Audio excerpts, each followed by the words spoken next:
biashara. Tuanze taarifa zetu. Wawakilishi wadi wa bunge la kaunti ya Meru wameanzisha mchakato wa kumwondoa baadhi ya mawaziri wa gavana Kawira Mwangaza kwa tuhuma za ubadhirifu mkubwa wa rasilimali za umma, kutotenda kazi kwa ufanisi na matumizi mabaya ya ofisi. Hoja ya kumwondoa waziri wa fedha Ibrahim Kiremi Mutweri imewasilishwa na DMK Kiogora, mwakilishi wadi wa Abogeta kule Magharibi. Hoja ya pili ikiwasilishwa na mwakilishi wadi wa Athanwa Jim Moshui, ambaye ametuhumu waziri wa barabara na usafiri Joseph Idhana kwa ubadhirifu wa rasilimali, huku mwakilishi wadi wa Mwenda Kirenya anayewakilisha vijana akitoa hoja ya kumwondoa afisini Kiambi Adheru, ambaye ni katibu mkuu wa utendaji kazi katika afisi ya gavana Kawira Mwangaza. Tuliweka mbanje kutengeneza barabara, tuambiwa walete MBQ, tuambiwa yani watuambie vile inaendelea, hakuna kitu wanataka kuleta.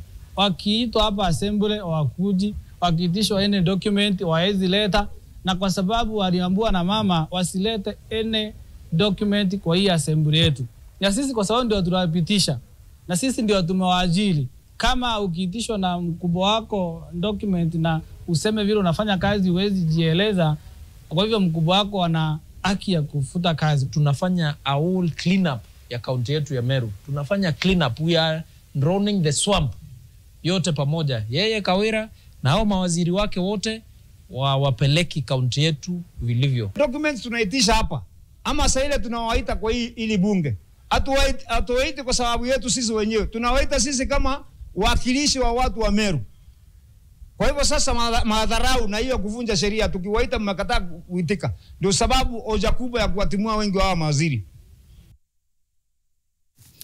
Sasa turejee hapa Nairobi. Kule Meru ni kana kwamba siasa ni kutoka Januari hadi Disemba.